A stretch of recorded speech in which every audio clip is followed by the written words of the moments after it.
Welcome to the Washdown, episode number 43, and today we are talking with Adam James.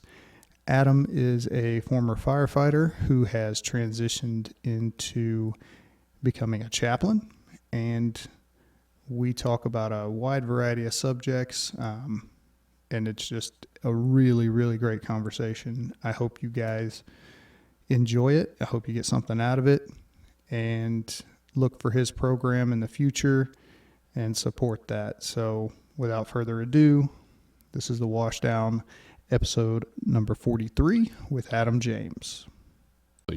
No, it never was healthy. Well, And we talked about this the other day Yeah. of a person trying to be a red ass. Yeah. And it was through text. It was me and a buddy. And I told him, I said, that old school red ass is gone. Yes. Now you just it look needs like to a be dick. gone. Yeah. Yeah. Like you just come off as a jerk. Yeah. It needs to be gone because part of that is a suppression of how people need to cope. And we're killing coping mechanisms and promoting alcoholism and drug use and everything else. It's all the wrong things. Yeah. Because that's what being a real man is supposed to be. And I mean, it's one thing to mess with each other, make jokes, make fun of somebody in a funny way. Because we all do that. I mean, sometimes you're the bat, sometimes you're the ball. It depends on what you did or what you said. Exactly. And it's funny. And it's not meant to beat you down. It's just meant to have fun at the station. I mean, a lot of the times 95% of the people at the station are male. Yeah. Yeah. There's a fine line between and ball busting for fun and mean-spiritedness. And Yeah. that line gets crossed too often for us to really understand where it is. Yeah. And I used to love it. I used to think it was a blast. I worked with Clay Calvin, and he was one of the best, like, red-ass ball busters you could be around. Love the guy. And at the same time, it killed my self-esteem for years. Yeah. It took me years to recover from it, and I still work on it. Well, I think the important thing to remember about it, and the kind of, I don't know if it's a skill or whatever that's been lost, is there is can be used as a teaching tool. Yeah. And when it's done that way and done correctly, it can be effective. But whenever it's like how it's done 90% of the time, it is not effective, and it, has an adverse. It's hurtful. Yes. It's hurtful. It's hurtful because we're in a culture of conformity in order to become trustworthy. Yeah. In order to do the job, you have to fit in. You have to show stability. You have to show that you're reliable. And when you cry at the firehouse, and I've seen a couple guys break down, that makes everybody wonder whether or not you can do the job. Yeah. So there's a self-pressure not to fall apart, and then even more pressure not to allow anybody around you to get to that space where they'll fall apart too. And people that have never been in the, say the military, the police service, law enforcement, fire, EMS, something where it's life and death. You can even throw oil rigs in there because you never know what's going to happen on those. We've all seen deep water. Don't get me started. But his dad used to work on oil rigs. Oh man, yeah. But it's you got to be able to trust that person next to you. Yeah, well, and if you look at any of the trade jobs, the traditional trade jobs, they're dangerous, they're hard, they require a certain level of risk, and that risk is going to come with the territory of emotional stability to show fearlessness. Yep. And you have to have that. I mean, we all know what it's like to put your air mask on and shut your brain off and just go with your training, because you have to. If you overthink it, you'll find yourself not able to move forward or not be able to do what you need to do. Well, yeah, because every nerve in your body and every brain cell is telling you that building is on fire. Yeah. Do not go in there. Even the rats are running out. Yeah. And we're running past them on the way in. Yeah. It's I call it off-centeredness. That's right. And that's how I explain it. It's a training process, and we learn this stuff starting in the fire academy. I think we all probably come to the fire service with some level of understanding what you're getting into. Just like any blue-collar job, there's a lot of people that grow up around those traditions and trades and find themselves in them. Yeah, I think you kind of know what you're getting into at a surface level. Yeah. Like, because there's things that you can see, just in everyday life. You can see what the fire service does, police department or whatever. So you have that, you think level of knowledge. Yeah. But whenever you get into it, it gets way deeper. And I mean, I don't think that there's any way that I mean, could we obviously prepare people better? Yes. Could we prepare someone totally for everything they're going to see on the job? Absolutely not. There's just no way to do that. No. So with that, Adam, thanks for coming on the show, man. Happy to be here, guys. Yeah. Thank you for having me. This is a passion of mine for years. I learned it when I worked for our firefighters union for some time, that I cared a lot about the people that do the job. It's a hard job, whether or not you're catching an ambulance, a fire truck, if you're in a police car, even if you're working in an emergency department in a hospital. You are dealing with other people's traumas, and they eventually become your own traumas if you don't watch out. And part of that is learning how to struggle with that, because struggling is a part of what we have to do as humans. We all have pain. We all have things in our lives that are going to come out in the worst possible way if we're put under stress. So some of the things that we have found in the United States in the past 20 or 30 years is that we're not handling stress as well as we used to. I came armed today with some data, and that's just because I think there's an argument to be made. And NPR did a study back in March that shows that fewer than half of the United States adults belong to a religious congregation. And as a matter of fact, the number cited was 47% qualify as identifying as religious. Now, what they identify as is spiritual, but not practicing. And that's fine, as long as there is some emphasis on recognizing your need for spirituality, because we need something that's good to go back to when we go through really bad things and hard things.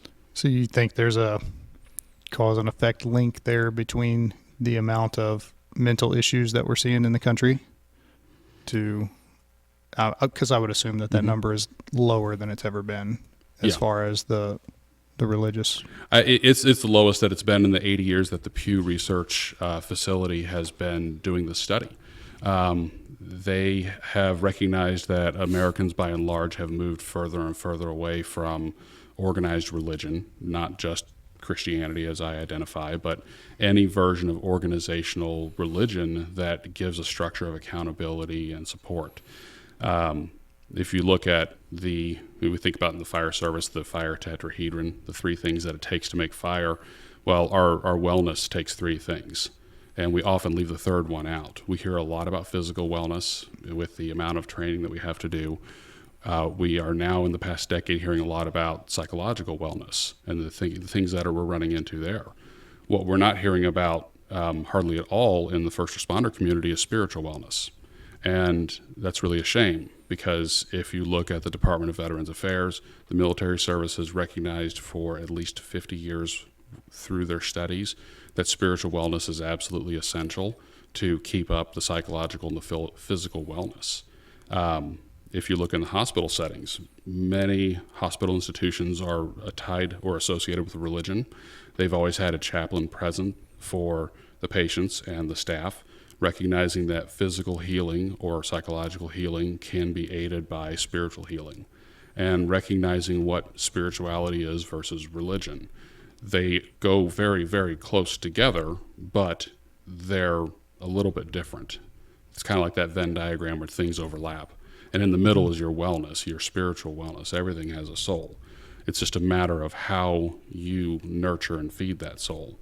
And unfortunately, in our increasingly secular society, the fire service, as well as other first responder communities, are going to reflect the lack of spiritual well-being and religious well-being in their community.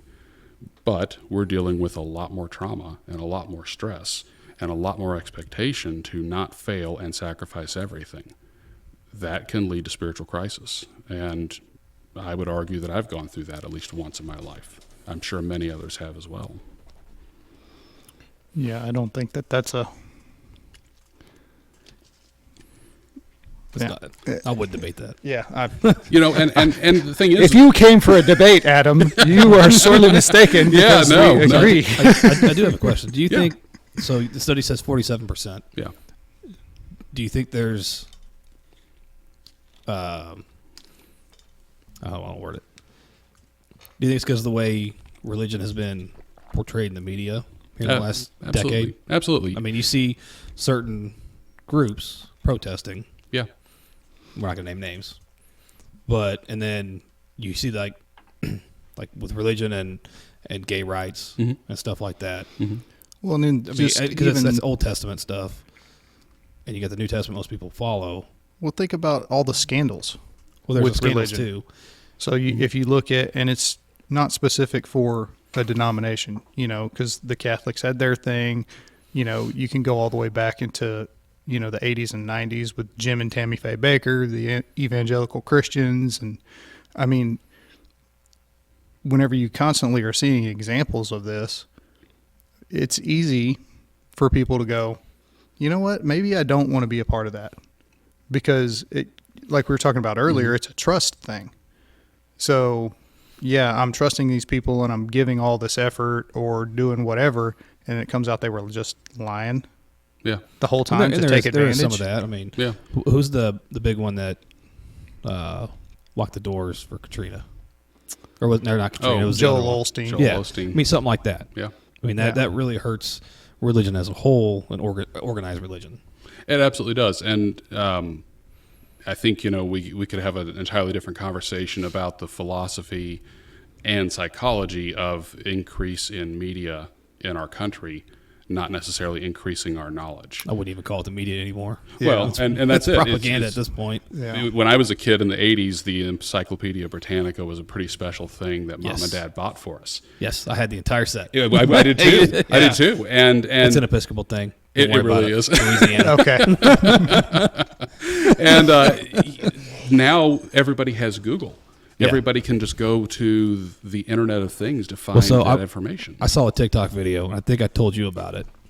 And my wife got me sucked onto TikTok, and I hate her for it. Yeah, I love it myself. I'm not going to lie. Well, yeah, there's a lot. There's some cool stuff in there, some funny stuff. But this guy was in a Starbucks talking about all the misinformation on Google. Yeah. And Google is being used because it's the biggest one out there, right? And he's going off. He's on a soapbox on a tirade. It was funny. But he was talking about coffee. I mean, something simple. And all the misinformation you can get. Is coffee bad for you? I'm going to Google it. And it pulled up a whole bunch of articles of coffee being bad for you. Too many cups a day or a week or whatever. He goes, but is coffee good for you? He Googles that, and it pulls up a whole bunch of articles of why coffee is good for you. So what's the truth? And of course, it's moderation. Is the whole. That's beside the point. Well, and that's what we call confirmation bias. Yeah, exactly what it is. That's exactly what I was going to say. We can find information and data to support whatever it is that we want to argue. And if you are looking for yellow cars on the road, psychologically, you'll find yourself in awe because here go the yellow cars driving by you all the time. Mm-hmm. If you're looking for bad in religion, you're going to find bad in religion. Mm-hmm. It's a construct built by humans. Humans are inherently going to do human things. We're going to make mistakes. We're going to be sinful creatures. And I know that sounds like it's condemnation, but the reality is we can't not be the biological creatures that we are. We have souls that are attached to our bodies, and they are deeply tied to that divine creator. I happen to call that God. Other people call that other things, and that's perfectly fine. What is sad is when you see people that are so hurt by institutional religion that they deny the presence of anything good. And unfortunately it happens. Mm-hmm. And in a tradition like the emergency responder services, where you see a lot of awful things, it's easy to start writing off any good divine justice in the world. Yeah, and I've had that conversation and thoughts about that. And I kind of have gone back and forth with it myself. Because on one hand, it's true. You see all this terrible stuff. You're like, how could God allow this? Yeah. And then on the other hand, you see all this, like you save somebody when you're doing CPR or something like that. And you're like, well, of course I believe in God because everything happens for a reason and all that. So, and it's very easy to go from one side to the other.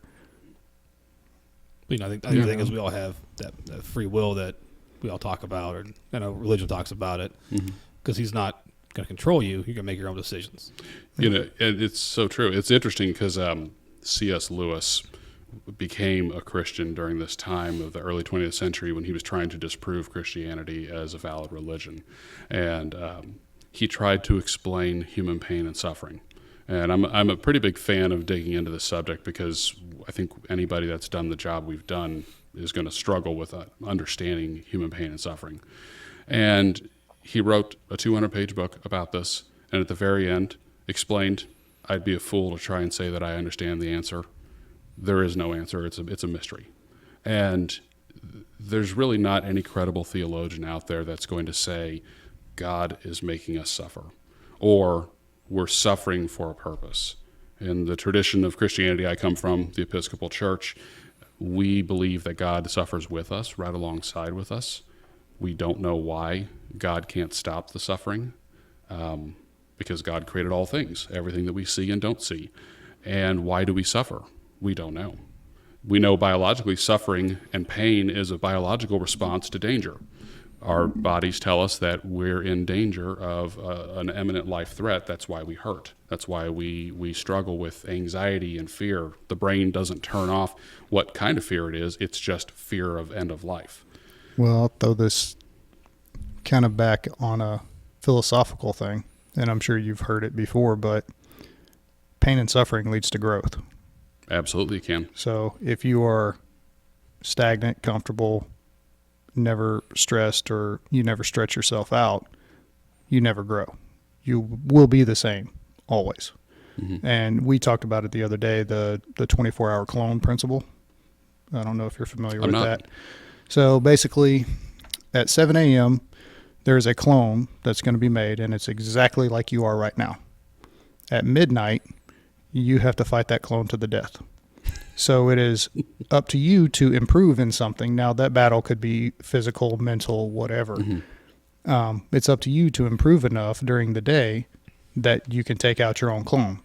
And then guess what? It happens again the next day. So it's kind of like one of those always push yourself and stretch yourself out. Be the best version of yourself that you can be. You know, and what I like about that model is it impresses upon your mind to live in the now, live in today.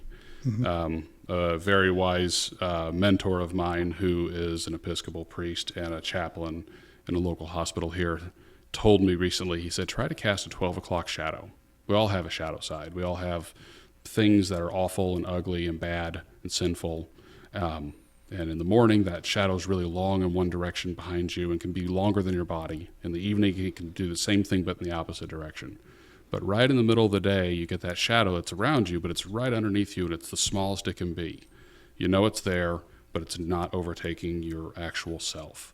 And I absolutely love that metaphor because I think harnessing the bad side of us, the side that we're ashamed of, that we don't really want to show off to the world, is critical for us to take the power away from it so it doesn't take our life away from us. And that's a little bit about what spiritual practice in a community is. And that's the thing that I see lacking in the first responder world is a presence of a spiritual practice. So how do we fix it, Adam? Yeah, so, right now I'm in a process of raising awareness over this issue. As I have done some studies in my seminary, as I'm still in the process of being educated and moving towards ordination, I have realized there's an absolute lack of qualitative or quantitative data on first responders and spiritual wellness.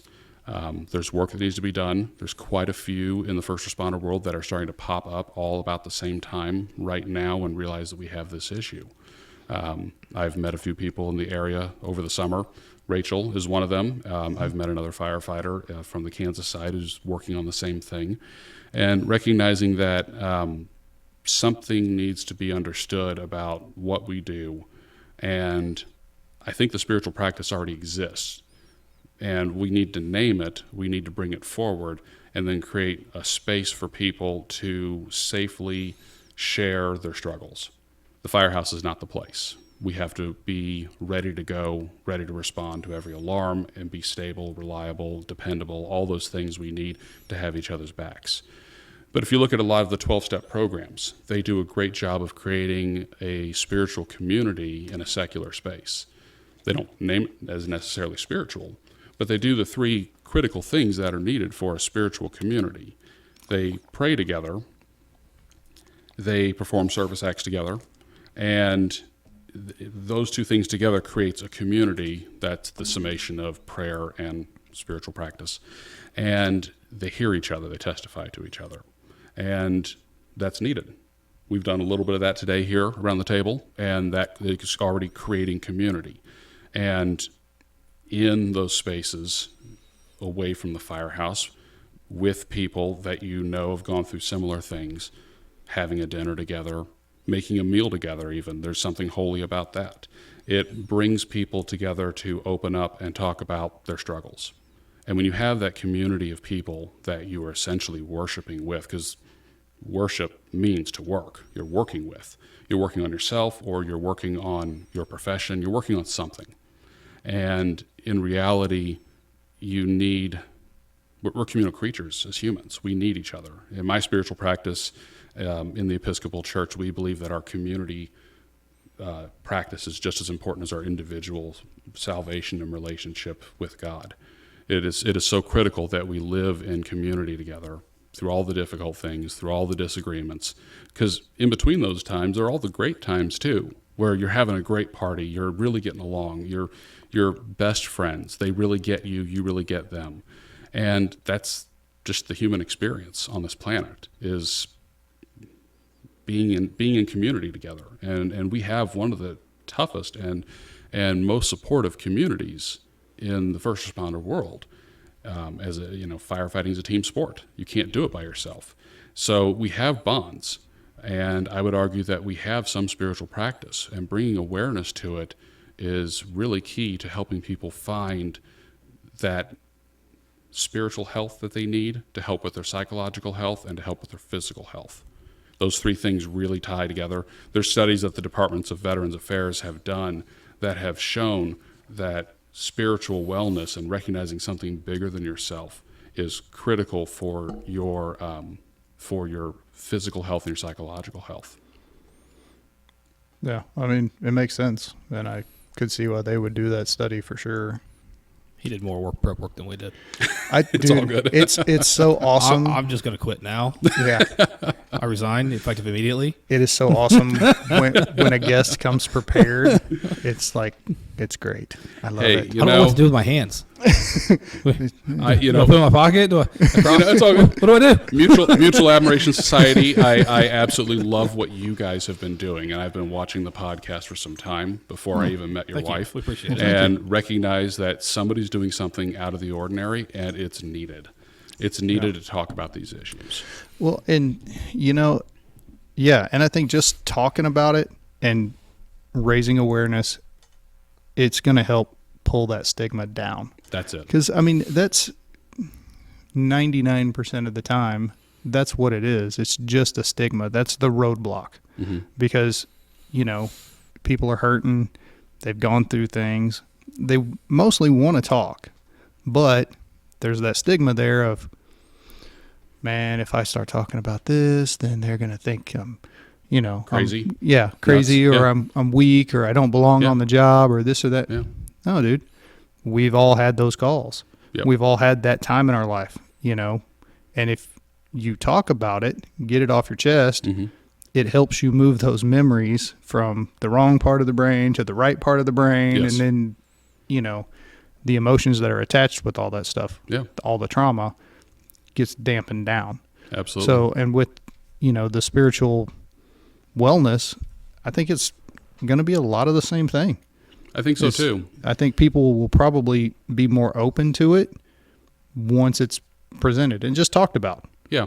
And, Chris said something earlier that I wanted to address about some Christians who use their faith in the name of condemning other human beings, specifically our LGBT friends. Mm-hmm. Not all of Christianity, and I would argue the majority of Christianity is condemning towards people. And I didn't mean it that way. No, I know you didn't. I just think it's important that... But that's the way the media makes it. It is, and it can be, but it's important that as people who believe in following the way of Jesus, that we are accepting all people just like Jesus did, because he lived a life with people that were the highest level of sinners, whether they were tax collectors or prostitutes, and he didn't condemn anybody and say, you're not worthy of my time. He intentionally spent more time with people. And I'm not saying that anybody in the LGBT community is sinful. I theologically don't believe that there is any sin there whatsoever. As a matter of fact, I think there's arguments that can be made going deep into the Old Testament that justify that the human experience involves heterosexuality and homosexuality and has for much of time. Humans are complicated, and how we love and who we love is something that we're always going to battle each other over when it comes to trying to exclude those who are not worthy enough. Well, I mean, you know as well as I do, how many different denominations of Christianity are there? Oh, thousands. Yeah. Thousands. And it's because of, well, I like this part, but I don't like this part. So I don't agree with the people who like this part, so we're going to be this group. Yeah. And that's what I mean, we do the same thing, with our policies and procedures. We do, yeah. Oh, you work in that district. It's not the same as this district over here. We do it way better over here. Yeah. Yeah. Or you work on that shift. Oh, you guys are so lazy. Yeah. We were talking about that the other day. One of the guys went to a conference or like a speech or whatever, and the guy came out and said, "All firemen are lazy." Everybody's like, "No, I'm not." Was it a cop? No, he was retired. He's retired. He was a retired fire chief. I can't remember where. Yeah. But that's how he opened. And of course, everybody's like, "Oh, I'm not lazy." I'm like, he goes, "Well, ask B shift what they think of A shift. Ask C shift what they think of B shift." Oh man. And yeah, that's true. A shift about about C shift. Yeah. And they're lazy. They don't do nothing. Well, that's not exactly true. Yeah. But now all firemen are lazy. Yep. I think there's still a website out there called bshifter.com. Probably. And it was created out of a fire department on the West Coast that took great pride that B shift was the only real shift on the fire department. Everybody else was just a cleanup crew, or they were making it a mess for B shift procedures. Always makes me laugh. Some things are universal. Yeah. And as a chaplain, we talk about these things in clinical pastoral education. And people say, well, what's that? It's like, well, if you go into a hospital setting to become a physician or a nurse, there's a process. You don't just get a stamp of approval, get a degree, and go to work. You have to spend time in a clinical setting doing the work as a practice and then being analyzed for your work. So we do the same thing for hospital chaplains. You spend time as a resident before you can become a certified and educated staff chaplain. And we go over human nature and human feelings. We have this thing called the feeling wheel, and it sounds exactly like it does, but this thing's on the wall, and we talk about it. It's like, okay, you're feeling angry, and that's in the red area. What's that mean if you look on the opposite side of that wheel? And it shows powerlessness. You're angry because you don't feel like you have power or control over whatever it is that's causing you a feeling of discomfort. And one of the things I hear in my time through this training is I hear a lot of shame coming out of these conversations about, oh, we do it better in this district than we do in this district. Oh, they don't fight fire like we do in the suburbs. That shame comes from a place that we can't control, and that is something that was impressed upon us, and we carry the weight of that stuff without having any sort of like feeling processing with psychiatry and therapy and counseling. And chaplains have this knack for coming in and helping you peel back the first layer of the onion and uncover those feelings that are buried. So let me ask you this question, I think you had answered it a little bit, but so it's about cultural competency. Mm-hmm. So then I think with you, being a former firefighter for many years, and then now transitioning into this, how important do you think it would be going forward in the future, say you're getting a program off the ground, to have someone like yourself also involved? That was because the fire department culture is different than normal culture. It sure is. So, and if you send somebody in there that's not familiar with the culture, how successful do you think they're going to be? We've seen in critical incident stress debriefings when therapists and counselors are brought in from the outside, how awful that goes. I think they get eaten alive. I think the TV show Rescue Me did like a whole show on sensitivity training, and they just threw out as many racial slurs as they could. Yeah. That's one of the best scenes in the show. It is one of the best scenes in the show. Every minority was represented right there. And everybody was equal in the eyes of each other. In the eyes of the fire service gods, they were all equal. Except for the guy teaching. Except for the guy teaching. Who usually he was run out of the room. And to answer your question, Jeremy, I think it's critical to have that keystone, that person that can help bridge that gap. There are really good people in the spiritual wellness community that can do a lot of good work with our first responder friends and brothers and sisters, and there needs to be an education on both sides. Because one of the things I learned this summer, spending my time doing a clinical unit of pastoral education, is how little prepared they were for my issues that popped up as a firefighter.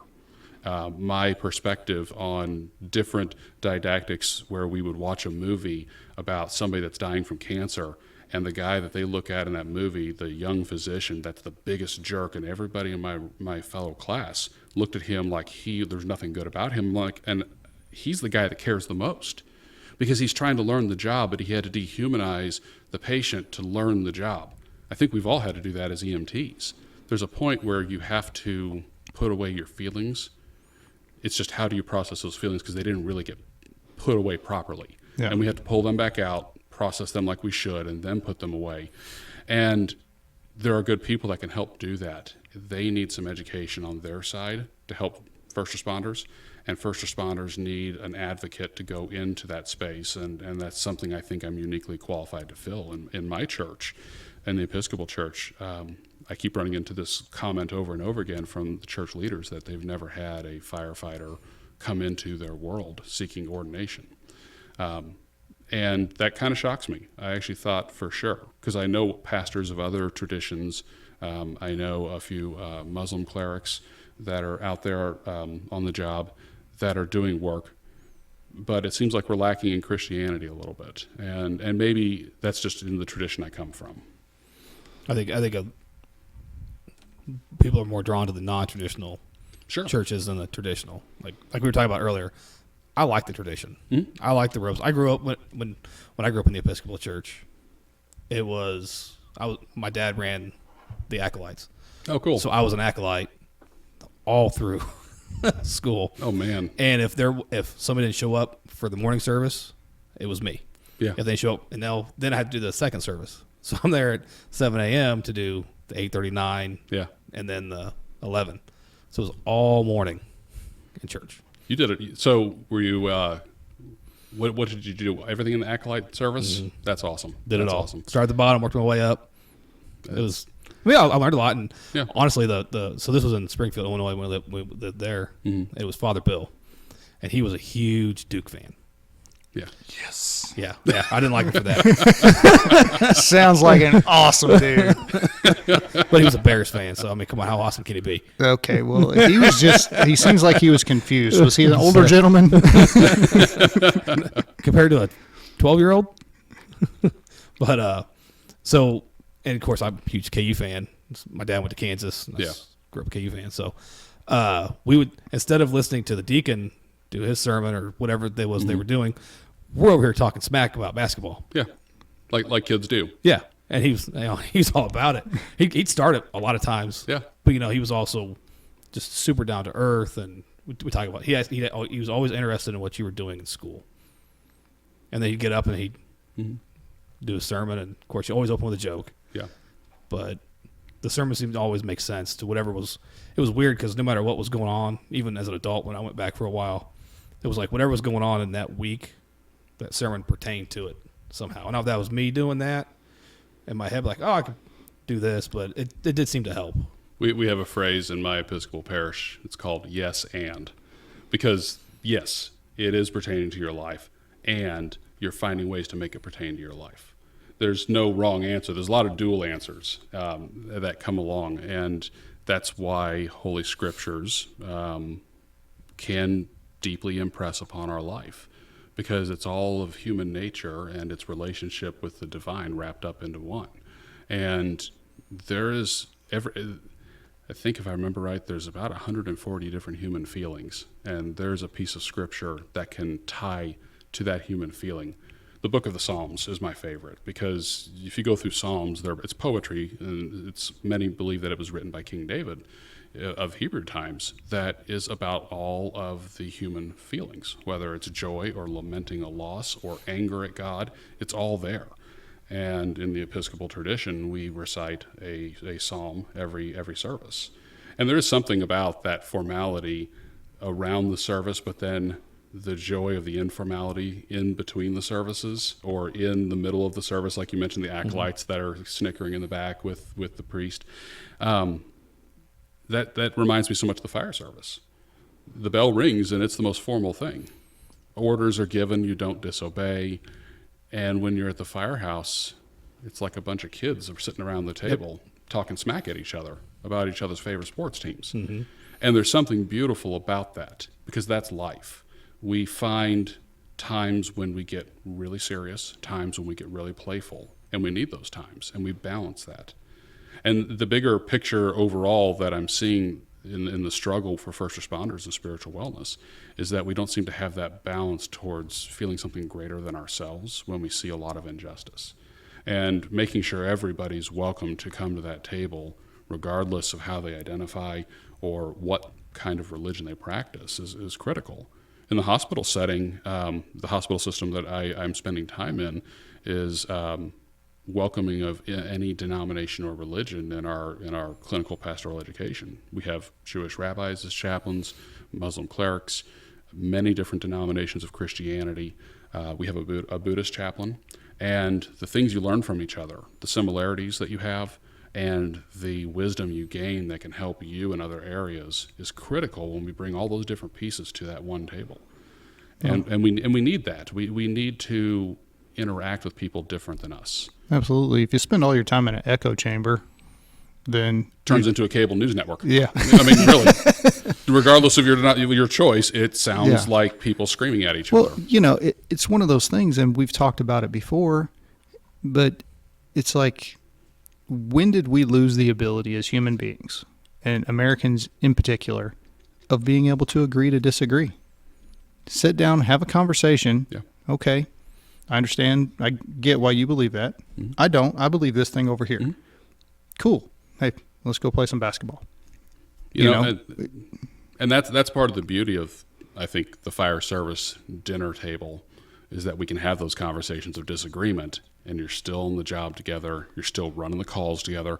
We have something to teach the world, and that is how to have a level of respect for each other that translates past a disagreement.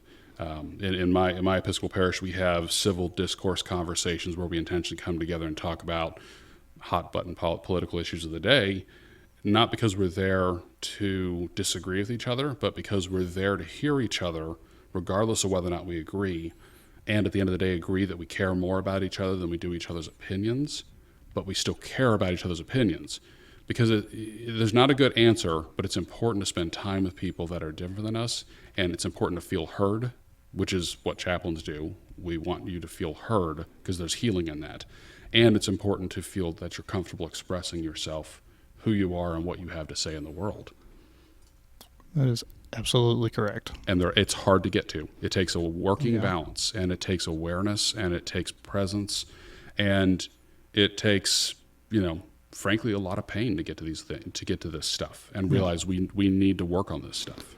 Well, and I think one of the key things that you said is to listen to each other. Yeah. So many times you're having a conversation with somebody now, and they're really not listening to you, or you're not listening to them. They're just waiting for their opening to talk. It's funny you say that. Yeah. It's I'm over here thinking about the cable news networks and how they always have that format of the 3-person one shot, where they have the anchor in the middle and they have the 2 people disagreeing on the side, and all they do is yell over each other. There's not one complete sentence. There's no punctuation. And it's like on a timer you got 60 seconds to say everything you possibly can. And what does that do to us? Well, for some reason, we find a lot of people in our culture are addicted to watching this stuff. And that's because it triggers dopamine in our brain, which gives us that little boost to feel exhilaration. As firefighters, we know that feeling when the bell goes off or when you're on the fire truck. There's an exhilaration when you're running hot to an emergency, and we become junkies for that feeling. We become junkies for the brain chemicals that are produced to make us feel like we're really alive. So we have to work really hard on those times when we're not responding on those calls to take care of ourselves, because nothing feels as alive as running hot to a fire. And as a retiree, that is a hard thing to cope with because it doesn't exist outside that world. Yeah. Well, and like we were talking about earlier about having something to do, the transition. Oh, yeah. So important, and transitioning into what you've transitioned into now. I mean, I wouldn't say that it's the same, but you're still in that service role. Yeah. So I wanted to ask you, Mm-hmm. how are you taking care of your mental health now because of what you're seeing as a chaplain? Yeah. I would assume that you're having longer contact with people than when you did when you were a fireman. Very much so. And pastorship in a church setting on top of that is long-range relationships with people as they go through struggles and joys in their life. First and foremost, I think it's critical to destigmatize mental health issues. I have always struggled with depression. I've always struggled with anxiety. Therapy and counseling is always critical to help with those things. I absolutely love having that time to be heard and understood and help me process those feelings. Most people that come from a religious leadership world would probably recognize that therapy is a critical portion of their self-care. Having a supportive family is important because it takes a lot out of you to go and help other people. And then when you come home, you have to create sacred space where it's just you and your family and that time that you need for each other. It helps refill us. There's a few little things that I do. One of them that works for me, I carry a little rosary in my pocket. Prayer beads are always nice. I have a ring that I wear that's a nail that I twirl on my finger. Just reminds me of something bigger than myself when I'm going through struggles and pain.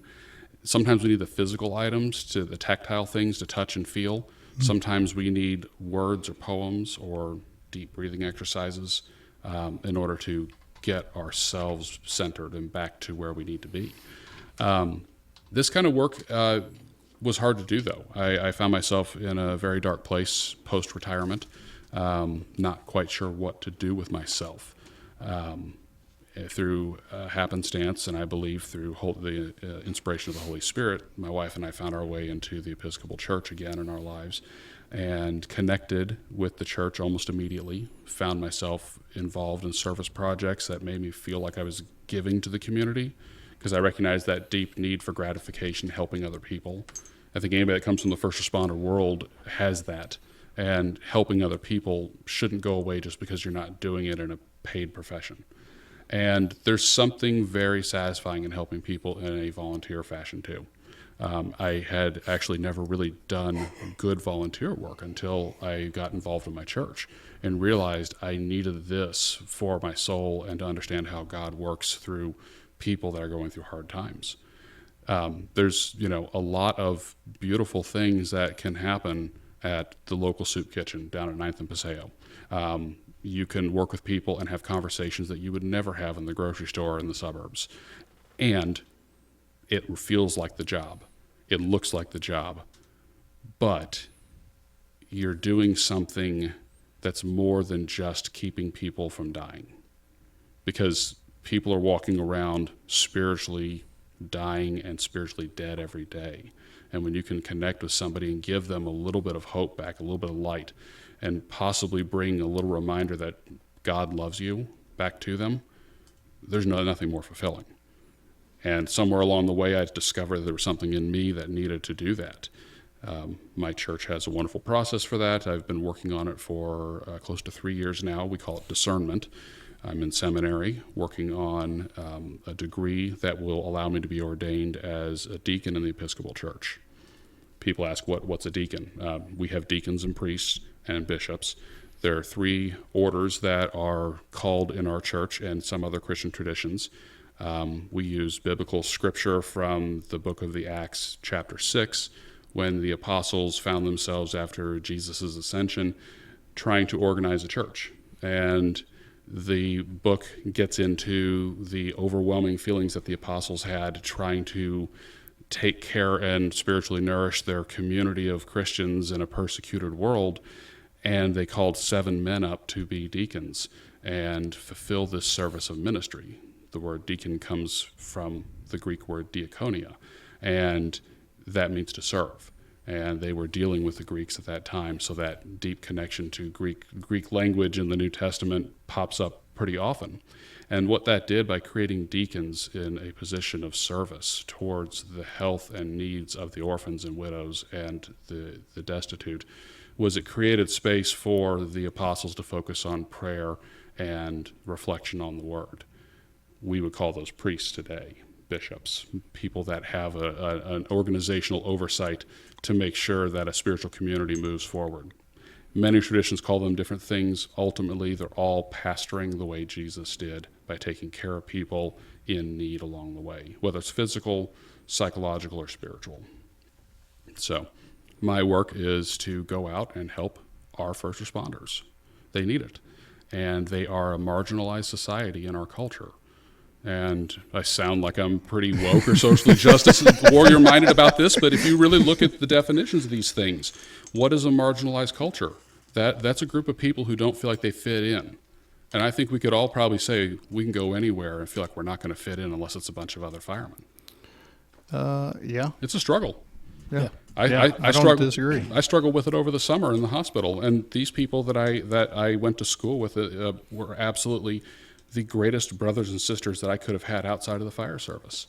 They absolutely loved me, and I loved them in return, and we cared about each other. And I brought more trauma to the table than I knew I had, because they had not seen crappy calls. They hadn't seen people die that shouldn't have died, or had to help with recovery situations that most people humanly would not be able to stomach. Those things don't go away just because you see them. But I didn't process them effectively. I buried them deep in there and didn't think about them. And they came out when I got stressed, like you're supposed to in this training. Yeah.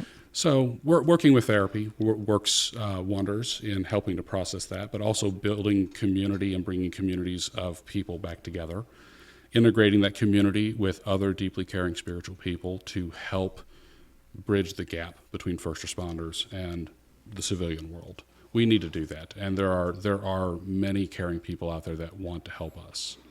Yeah.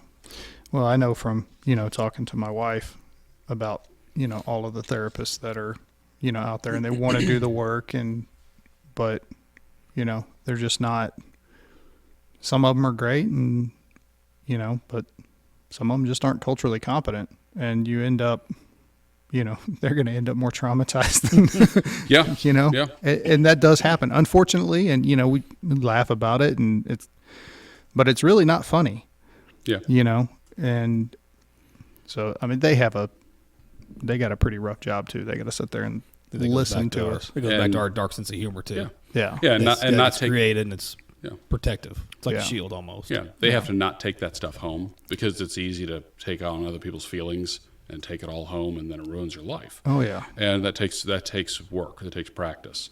And you mentioned cultural competency. That is such a critical thing. I've experienced people that don't understand the first responder world to the point that I find myself explaining to them things that cause them a lot more pain than me just needing to talk about the things I need to talk about. Yeah. So talking is a big part of it. And what does a chaplain do? What does somebody like me do? Well, I'm here to listen to you. We do our training for chaplains in hospital settings and prison settings, schools, because it's a high concentration of people in an institution that are going through difficult things. And it gives us an opportunity to spend a lot of time with a lot of different people in a short window. And it's needed. In the fire service, we traditionally have chaplains. There's a ministry of presence that is critical by being known in the community of your firefighters. Police officers have chaplains as well. I would argue that those institutions need a little boost. It's been a long time since those things have been addressed in the fire service or in the police service. There are effective and qualified clinical pastoral education programs in the hospital setting that are sponsored by the United States Department of Education that are dying to get in and help with first responder communities. The first responder communities aren't as easy to crack the ice of like the veterans community is, because the veterans community is nationalized. The Department of the VA takes care of veterans affairs, gets a lot of work done on a big level, and then pushes it down to the state level. we're all municipal based as first responders. Then the Department of Homeland Security really doesn't have a lot of say over this. So we're dealing with old time traditions that need some updating, like we've been dealing with for probably the past 20 years in the post 9/11 firefighter world. And how do we do that? I would probably argue the best thing we could do is build communities like Alcoholics Anonymous has built 12-step programs independently. They have a lot of support from various churches, including the Episcopal Church, but ultimately they build these spaces and allow people to come together independent of any big oversight, because it's really needed on a grassroots level to just get together and talk and be heard. Well, and I think if you tried to institute it, or make it a rule or something, like if it was department pushed, like it maybe pushed isn't the right word, but you understand what I'm saying. Like if it was mandated. Yeah, if you start creating a bureaucracy about it, you're going to have unintended consequences, and it's going to get watered down. Yeah. And I think... Well, and people will be resistant to it. Yes.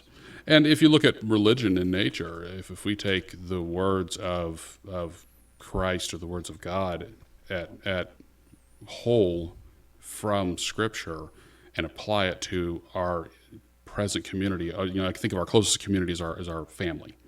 And we pray together. We practice taking care of each other and taking care of others outside of our family.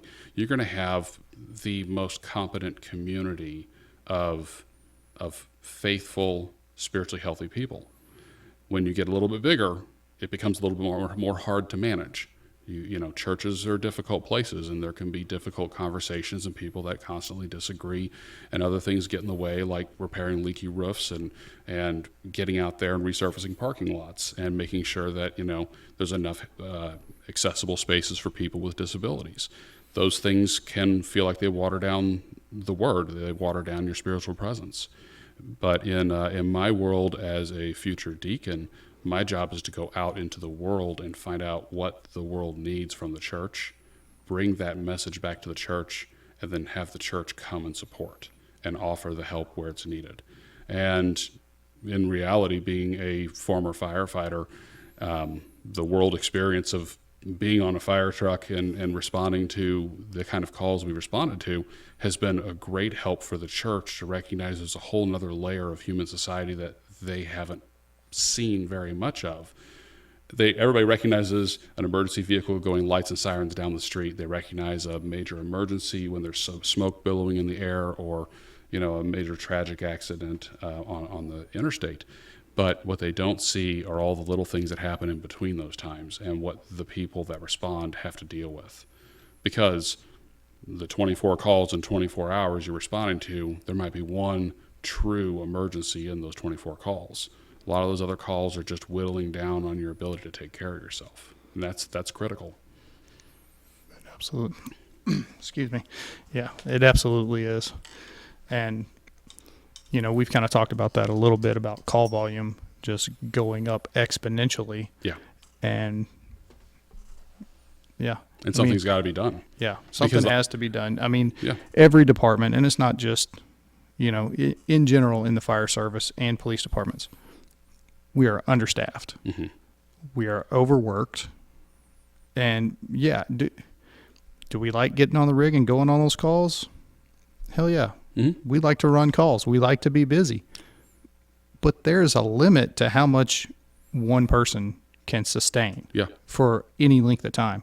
And if you're talking about you're going to run 24 calls a day. Cool. Hey, guess what? Now you're on mandatory overtime and you're going to run another 24 calls. Yeah. Not so cool.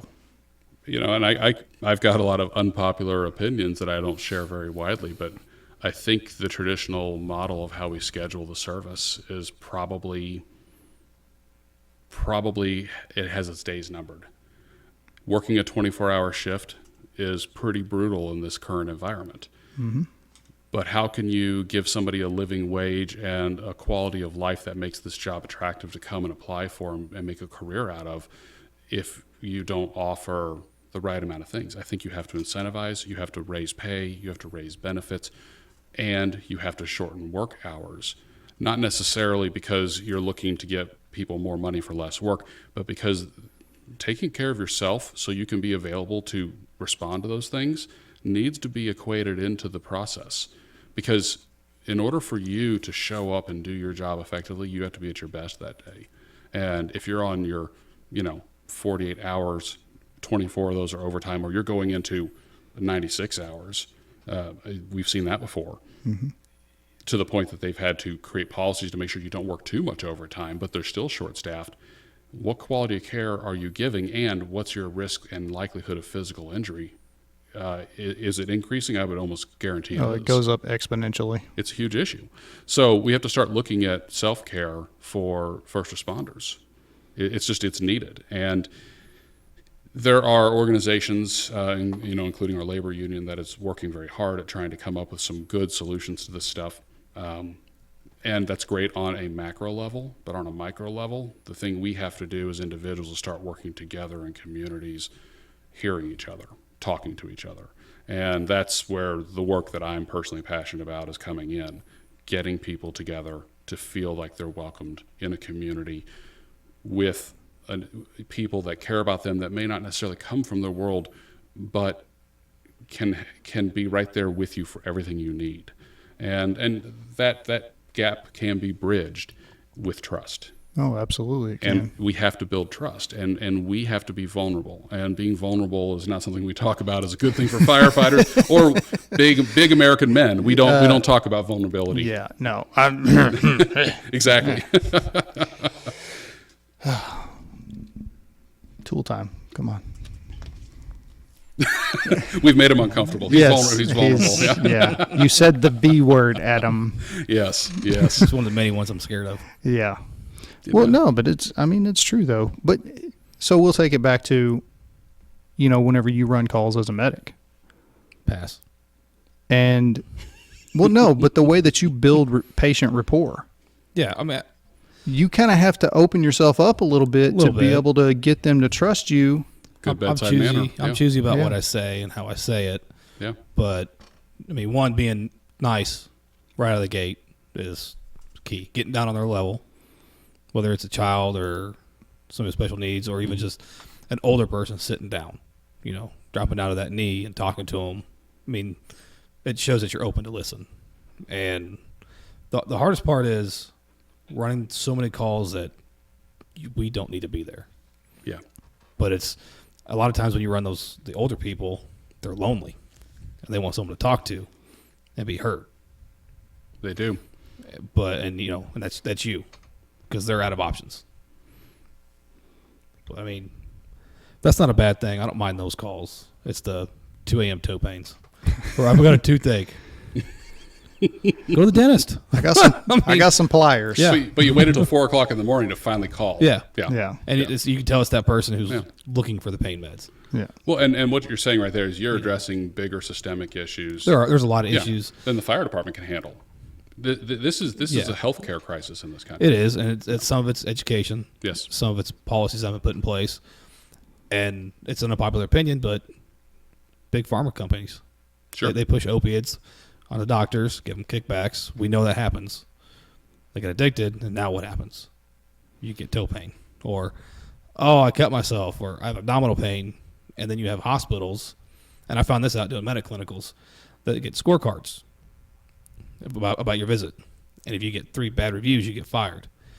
And that means that if that junkie comes in, and we all know that those people who are pain med seeking, and I have abdominal pain, I need pain meds. Well, they have to give it to them now. If not, the corporate people are going to fire them because they got a bad review. So it takes the healthcare out of healthcare. Because it's not healthy to give somebody who's got an opiate addiction opiates. So now your hands are tied. Yeah. You're laying out exactly the formula that somebody in a spiritual presence can help assist and relieve the workload of first responders with. And this is a little bit different than helping first responders, but helping the community. Yeah. We've talked a lot about community paramedics and how community paramedics can work by alleviating some of the emergency calls. And in the hospital setting, as a chaplain, we can spend a lot of time with patients that a lot of the physicians and nurses don't have time to spend. And you can uncover quite a few things that need better addressing. Because when you talk about substance abuse, there's almost always a psychological pain that's behind that substance abuse. Absolutely. I mean, and I know from working downtown many years in the homeless community that substance abuse. So it's rampant. It's rampant in the people that do not seek the shelters because it requires sobriety to be in the shelters, and there's a reliance upon the substance that creates a whole new culture, and not much is being done to address that issue on a psychological level, on a spiritual level. But then you also have that issue of, and I'm not downplaying what No, you're you're doing. right. I think it's great, Yeah. but people, they have to want the help. That's you're 100% right. People have to want help in order to receive it, and that goes for everybody that gets admitted into a hospital, everybody that walks in the door of a church. If they don't even want goes the help, for in the firehouse. Not everybody wants that's that right. help. That's the free will we were talking about Yeah. way earlier. It is. Yeah. And it goes back to suffering. And do we want to suffer? And the question you have to ask yourself, because we're getting really deep into philosophy here, do we want to suffer? Because deep down, We think we deserve we it. think we deserve it because there's something that we're ashamed of about us that we can't control, that we feel doesn't allow us to be worthy. But that's one thing that Jeremy touched on about being prepared for this job and preparing cadets coming in, whether it's law enforcement, military, fire, or even EMS, nurses, doctors. Sometimes you have to make decisions that, one, aren't popular, but two, that can cost somebody their life. It's, you know, as you know, I've done it. I know I can't speak for you two, but triaging. Yeah. Like, I can help these four, but this one's sorry. And it's not a good feeling. No. It's a horrible feeling. I hope nobody has to go through it again. Do you know what that term's called? But It's called moral injury. The military has been studying moral injury for, like I said, 50 years. Veterans that have come home from active combat that have had to make decisions to pull triggers in places that they can't unsee ever again. And psychiatry can help in some ways, but it can't help in all the ways. That's where professional chaplains, that's where spiritual wellness comes in. We in the first responder community suffer from moral injuries in a number of ways. One of them is, did I do chest compressions as good as I should have? Was I on my A game pushing pushing drugs in the back of the ambulance? We know where cops suffer from moral injury similar to veterans in the idea of having to use violence to stop violence.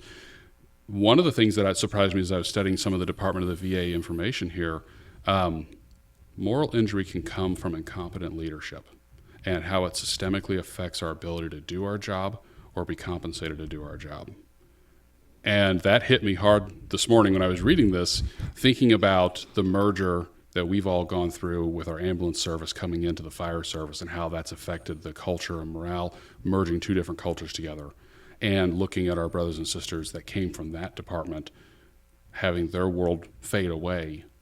We're living in a time where people are really suffering, and other departments that we had talked to knew that it took 20 years in order to fully merge a culture, and we're halfway through that. And on top of that, dealing with an increase in call volume, dealing with a lack of funding. I mean, it's a constant level of stress. Yeah. So what can we do to take care of ourselves? Because that moral injury is real, and it can fester and become a problem in our lives where we don't think highly of ourselves. And we tend to do a good job of taking ourselves down a notch voluntarily in front of everybody else in the firehouse, so that way they don't get to us first. I mean, nobody wants to be called the fat kid when they're the fat kid, so they start hitting themselves up as the fat kid in order to, take care of that. And Yeah. it's It's not fun to pick on somebody if they're just, skinny and Yeah. healthy and in fit and in shape. Yeah. They wear all their feelings on their outer folds, not Yeah. deep down inside. That's I keep mine in this fold up here, Yeah. just underneath. Yeah, I got mine back here, so I get it. It's creating space for people to talk about things they go through that feels like the firehouse outside of the firehouse. We have to give people a place to go. In the mid-20th century, excuse me, take a sip here. In the mid-20th century, we saw a peak in social clubs in the United States. 2 World War generations came home, joined the Elks Lodge, the VFW, the American Legion, the Masonic lodges, on down the list. And we saw this surge in social clubs. because I think we all could probably agree as adults, it's hard to make friends outside of your workplace. It's hard to make friends with people that are really get you, that you have time for, and they've got time for you. So you kind of have to build it into your schedule. And those societies dealt with what they called shell shock back then. There wasn't really a good clinical diagnosis for post-traumatic stress injuries. And they relied upon those spaces where sometimes it was just the men. Sometimes it was the men and the women together. But it was space to do things outside of their normal routine. And in our fire service, we don't really have that. It's all fire department all the time. You know, the police officers I know, it's all police department all the time. And to have that space that gives you people that have gone through things you've gone through and people that care about the things you've gone through come together in an intentional time and space, and like I said, have a meal together or just have a cup of coffee together and talk about life. That's a good thing to do, because we're not getting that through social media. The internet is just giving us a platform to think. Yeah, you're going to put me on a soapbox. Well, and that's it. We have substituted these social clubs with social media, and with the Great American Experiment of the last 20 years has proven that it's made us less understanding of each other, less relatable to each other, more combative with each other, and now our health in all areas is starting to suffer. So promoting physical, in-person gatherings has to happen again. Sweet. My brother and I actually joined a Masonic Lodge. I'm a brother too. Are you? Yeah, past master. Ivan Holmes Masonic Lodge at 85th and Holmes. Okay. Yeah. I'm a little further north. Where you at? We'll talk about that later. Yeah. Well, now I get to show some of my Masonic brothers because they're all excited about this stuff too.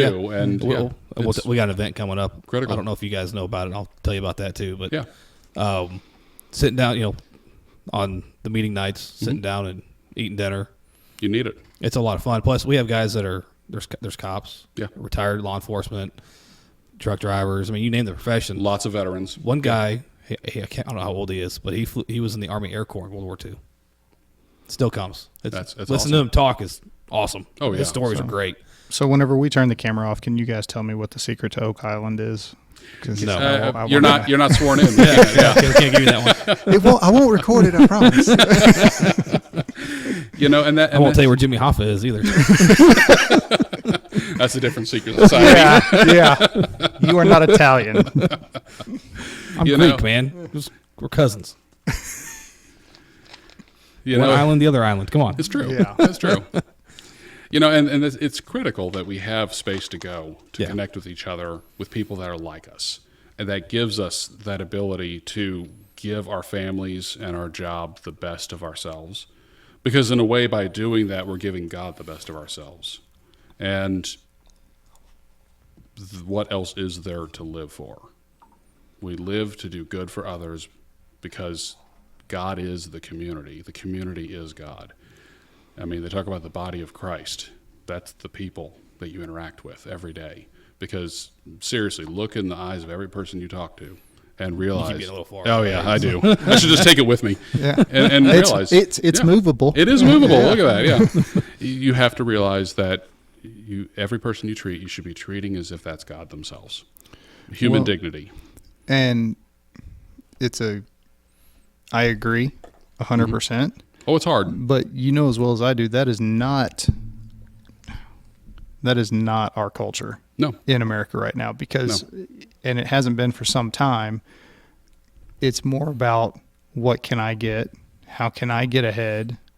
I'm entitled to this. I should get this. It's me. It's not about what you can do for others, which I think that's also a part of the problem of why police departments, fire departments, any type of community service, even therapists are woefully understaffed. There's just not enough of them. Even hospitals now. Yeah, it's getting hospitals, bad. Any type of job that is like a service job, which that's what we are. We provide a service. That's right. We don't have applicants. People aren't beating down the door to go do that kind of job. I mean, we talked about medics. There's a worldwide shortage in medics. Yeah. It's one, medical school is not easy. 2, they're trying to make it harder now. 3, it doesn't pay what it should. And it's not Well, desirable. that's not exclusive to medics. I mean, No. think about teachers are woefully underpaid. I'm not saying you that. know. I'm just saying job- those but, are yeah. these issues. And, I mean, EMS is still 50 years old.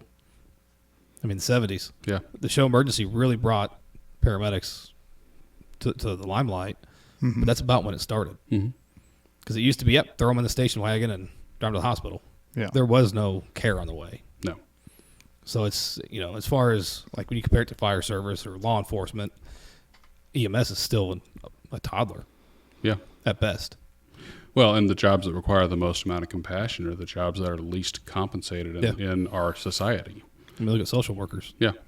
So the work it takes to make it better, I would argue, is intentionally or unintentionally happening right now. Yeah, it's a shortage, and there needs to be better pay, better benefits, better reason to do this. It needs to be more of an appeal. And the people that are suffering, like all of us right now, by living in a space where we don't have good benefits, we don't have good pay, and we still have to do the job, there needs to be extra care. And that extra care is going to have to come from outside entities like the Episcopal Church and many other denominations that are ready to help, and other religions too. And it's not so much about religion or about subscribing to their version of God as it is about being together. I learned in the hospital over the summer is it felt like clergy fire academy. And it kind of backed that up, that it's exactly what it was. Like they say, there's no atheists in foxholes. Well, in the hospital, there's no atheists either, because you'll see things that don't make sense. People that don't die, that absolutely graduate from hospice, and they should have died. And people that shouldn't have died die for no reason, and it happens daily. And you're watching nursing staff, you're watching support staff, physicians beat themselves up when they have a bad night with their rapid response calls, and they can't keep people alive that absolutely shouldn't have had a problem staying alive, because there's something bigger to life and death than just the science of it. The science gives us a good glimpse of what goes on in life and death, but there's a soul with the body that can choose to leave whenever it chooses to leave, and there's nothing anybody can do about that part of it. I mean, how many times have we done CPR and you think they're on the edge of coming back, but they never do? Or people that should be coded don't really ever code. They kind of stay going the whole way through it. It doesn't make sense. And when you can realize there's more to it than just the physicality of life, it gives you a chance to realize there's something bigger than us. And we need to talk to that thing that's bigger than us. So part of your stuff, do you guys go around talking to the schools too? Like elementary, middle, junior high, school stuff? Yeah, we have a school in our denomination here in the area. The Catholic Church has a lot of schools. Yep. Lutherans do too. That education ties a little bit of the faith-based education with the general education. Public schools don't really mix with religion all that well. We do work in partnership in my local parish with some schools that are filled with underprivileged children. And we work for essentially food programs to make sure that they have food for the weekends when they go home. Most of these kids receive assisted food when they're at the school, but Friday night through Monday morning, they're on their own, and their parents, wherever their parents are, they're the same people. They're the exact same people. So it's a chance to help them with the basic needs that are not emergency based. So with giving them food and stuff, which I think is a great thing. I've noticed one thing that's lacking, especially in the underprivileged areas, is basic medical knowledge. And that's another reason why, like, our call volume has increased to little things. So because I remember learning basic first aid stuff. Now, granted, I was the Boy Scouts too, so it was there, but that's part of education. Yeah. And if we don't teach that anymore, it needs to be brought back. Well, if you think a lot of things we don't teach anymore, and when I was going to school in the 80s and 90s, we still had home ec, we still had shop class. That stuff's all been cut. Those are fun. Those are fun, and they're teaching life skills. Yeah. The one class I'm glad I paid attention to is typing. All the papers I've had to write in the past year and a half. It's been really helpful to know how to type, but it's I would argue that our schools might need an overhaul. I mean, they need a big overhaul. What school teaches a finance class, like how to balance your checkbook? See, and I remember learning that in school, in grade school. Your money unit, so you learn how to count back change. Yeah. because we're all about the same age. Yeah. You learned how to balance a checkbook, write a check. Mm-hmm. Never learned how to do taxes. Yeah. It's a basic life skill that we all have to do once a year. Like, I don't even do it now. My wife does it. Just pay somebody who's smarter than me. That's why I married her. But, we use TurboTax, so it does it. You just pretty much, your button pusher. Yeah. Yeah. But, I mean, things like that, those, like you said, you brought up home ec and stuff like that. Teaching you how the basic, because you learn the basic food groups. Mm-hmm. So now you learn how to cook, and you sit down and eat as a family. That brings you back to your spirituality. Historically, Big circle. Yeah. Big circle. Well, it's true. And Chris likes to take the long way. I was waiting to see how it was going to unfold there, and it did. It did. Yeah.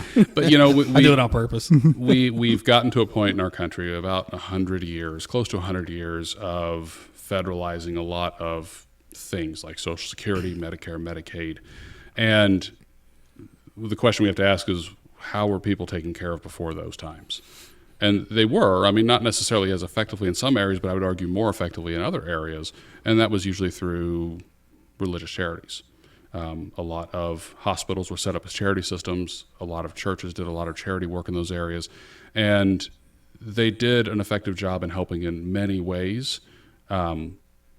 Obviously, the government's helped in many other ways that weren't effective when it comes to basic needs being supplied. But it's like the balance with social media, learning how to use critical-based thoughts versus your biological needs in order to balance your life. We need to find a balance in order to help people take care of their basic needs, retain their human dignity, get back on their feet, and at the same time, get food on the table, get trained for a good job, and be able to live. And there definitely needs to be a balance, and throwing more money at it's throw more money at not going to work. It doesn't necessarily work, and it's that need to analyze how effective is the money, and is the outcome what you're intending it to be. A lot of the times, outcome-based information gets marginalized quickly because it's about saying that we're giving, not about, hey, we're really helping people. Mm-hmm. And unfortunately, in the world where your Instagram post means more than what's in your bank account, for most people, the outcome is not the desired goal. It's the recognition for just starting. Mm-hmm. Mm-hmm. And we run into that everywhere. So, and in the first responder world, there's a lot of weight to carry to keep society from falling apart. And it feels like it's being held together with, dental floss at this point. Yeah, the duct tape's long gone. Yeah. It's down to the threads. Yeah. Yeah. It's more like Scotch tape. Yeah. Well, it started out as duct tape. That was where I was going with that. We need some Flex Seals, what we need. Oh, is that the spray-on stuff? Yeah. Yeah. Well, they have that, and they have like the big duct tape looking stuff, too. It works. Yeah. Just rhino line everything. I'm a Linex guy. Linex. There we go. Eternal battle. I don't even have a pickup truck anymore, so. Mine came lined this time, so. There you go. Oh, there my you go. goodness. Yeah. Yeah. Rachel's truck's had a bed liner in it, so they do that now. We should. It's better to come from the factory than to have it done afterwards. Yeah. But, I mean, I had a truck that was rhino lined. It faded. The Linex seemed to hold up a little better. And I'm not telling somebody to pick one or the other. That's what my experience. Well, we're not endorsed by either, so it could be different. Good. For somebody Good that else. you got that disclaimer in there. Yeah. The views of Chris don't reflect the. I love it. Well, my views are always right. That's what I was told last night. Oh, really? Yeah. Jane told you that, didn't she? We were watching a football game. Did you believe it? That's the question. Well, yeah, she told me. She's smarter than me. No, of course I believed her. There you go. So the Chiefs won, in your opinion? Oh, they absolutely won. The defense lost. Yeah. The offense won, the defense lost. That's accurate. That's accurate. When you have multiple turnovers and a defense who can't stop anybody. Ooh. It was brutal. Yeah, I was mad. It was brutal. Yeah. Well, it's good that I read this last night and I appreciated it. We're losing the games we should have won in the middle of the season versus in the playoffs. Yeah. So I'll take it. I think they'll still make the playoffs. Yeah. There's always a chance in the playoffs. Oh yeah, you never know what's going to happen. And yeah, I just want to see a good football game. It's a little I'm a KU fan, man. I'm used to losing football games. Still holding on to that 2008 Orange Bowl. That's victory. right. Hey, we got one win this season. and I'm happy. That's Nice. that's a success for Against us. an FCS team. Hey man, a win's a win. Win's a win. I know the SEC's got their games coming against the little junior colleges. See, I went later in the season. I went to Park College. We didn't really have sports, so I cheer for the whole area. So Yeah. as long as it's not K-State. Yeah, Yeah, we can all agree on that. Yeah. I got a buddy who's a huge K-State fan, Yeah. and we go at it all the time. He takes a beating during basketball season. Because they always think they have a chance. Yeah. It always happens. He's like, oh, we're going to win. I'm like, no, you're not. What's a win? Like, you lost by 25? Is that a win? One good season with Bob Huggins, and they thought that it was all turned around. Well, when Frank Martin was there, he did great. Frank Martin was good. I like Frank. I thought he was going to have an aneurysm every game. I loved his facial expressions were awesome. Man. He was a good coach, and I met him. I actually met him in Manhattan. Oh, cool. Him and Bill Snyder, and they were both really nice. I had a KU hat on too.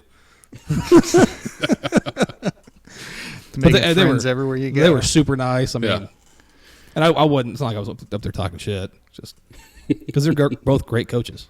Yeah, and that's what it was about. And yeah. Well, that's like what I was talking about earlier, the ability to, disagree but still be friends. oh yeah, That's it. and now Frank Martin's at South Carolina. Yeah, that's I think that's where he's from, though. So. uh And the K-State made the best hire I could ever have imagined possible. Who is it? Bruce Weber. Oh, Bruce Weber. Yeah. The program killer, Yeah. as I like to call him. Pretty brutal.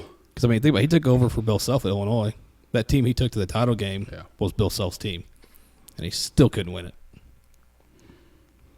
That was 0-2.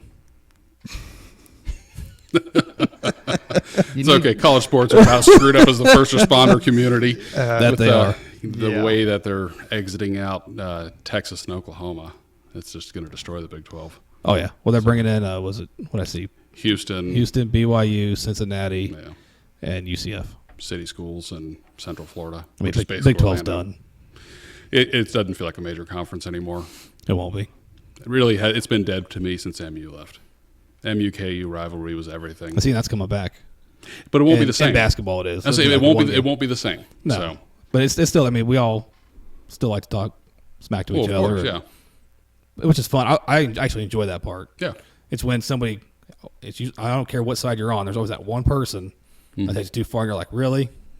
Come on, man. Little regional pride. We're all having fun a minute ago, and you got to go and be a jerk. Hey, maybe they're dealing with something. That's human nature. That's what I'm they a do. Missouri fan, so I can't. Yeah. All right. Oh, that hurt. Yeah. Well, Adam. Yeah. Thanks for coming on the show. I We appreciate it. I appreciate it. Thank you for letting me come and talk about this. Oh, So, absolutely, man. I love what I you're have to do it doing. again. thanks. Yeah.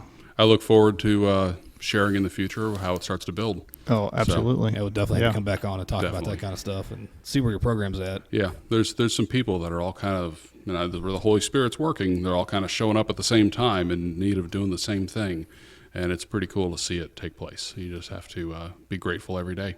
So if you give Jeremy the information, we could put it on the We'll do. Facebook page and We'll put it on the old social media. Love it. whatever hashtags It you want works. to use. Yeah, hashtag. Yeah. You got to Hashtag hashtags. Episcopalian. Hash brown, whatever. Got to do some sort of like TikTok dance too. So Pass.